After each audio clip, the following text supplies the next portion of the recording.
தூத்துக்குடியில் தொடரும் கனமழையால் காட்டாற்று வெள்ளம் ஊருக்குள் புகும் அபாயம் ஏற்பட்டுள்ளது.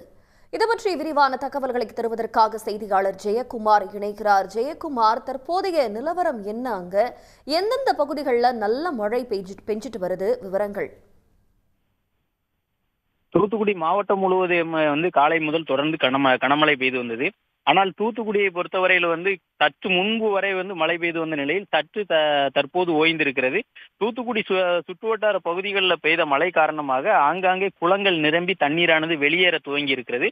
இதனால் ஓட்டப்பிடாரம் சுற்றுவட்டார பகுதிகளில் இரவு முதலே பெய்த கனமழை காரணமாக அங்கே உள்ள குளங்கள் நிரம்பி அந்த தண்ணீர் வெளியேறி இருக்கிறது. அந்த தண்ணீர் வெளியேறி கோரம்பள்ளம் பகுதியில் உள்ள தூத்துக்குடி மாவட்ட ஆட்சியர் அலுவலகம் முழுமையாக தண்ணீரால் சூழ்ந்து காணப்படுகிறது.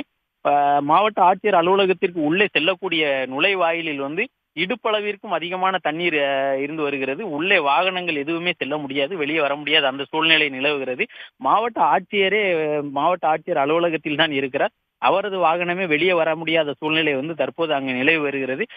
மாவட்ட ஆட்சியர் அலுவலகத்தை சுற்றியுள்ள நீரானது தற்போது கடற்கரையை நோக்கி பயணித்து வருகிறது. கடற்கரை நோக்கி வரும்போது தூத்துக்குடி 4 வழிச்சாலை பகுதியில் முழுமையாக தண்ணீர் ஓடிக்கொண்டிருக்கிறது. 4 வழிச்சாலை வழியாக PNT காலனி, அண்ணா நகர் போன்ற பகுதிகளில் தண்ணீர் தற்போது அதிகமாக வந்து கொண்டு இருக்கிறது. இதனால கொஞ்சம் குடியிருப்பு பகுதிகளுக்குள்ளேயும் தண்ணீர் புக தொடங்கி இருக்கிறது.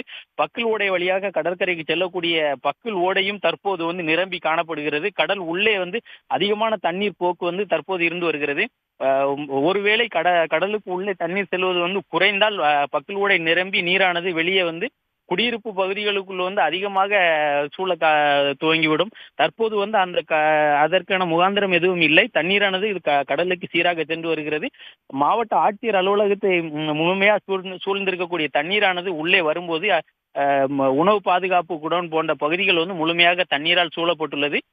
அந்த பகுதிகளில் இருக்க குடியிருப்புகளுமே தற்போது தண்ணீரால் சூழ்ந்து காணப்படுகிறது. தூத்துக்குடியில தற்போது மழை ஓய்ந்திருப்பது ஓரளவுக்கு மனதுக்கு திருப்தி அளிப்பதாகவே மக்கள் தற்போது எண்ணி வருகிறார்கள். தங்களுடைய விவரங்களுக்கு நன்றி ஜெயக்குமார். உடனுக்குடன் செய்திகளை தெரிந்து கொள்ள சன் நியூஸ் பெல் ஐகானை கிளிக் பண்ணுங்க.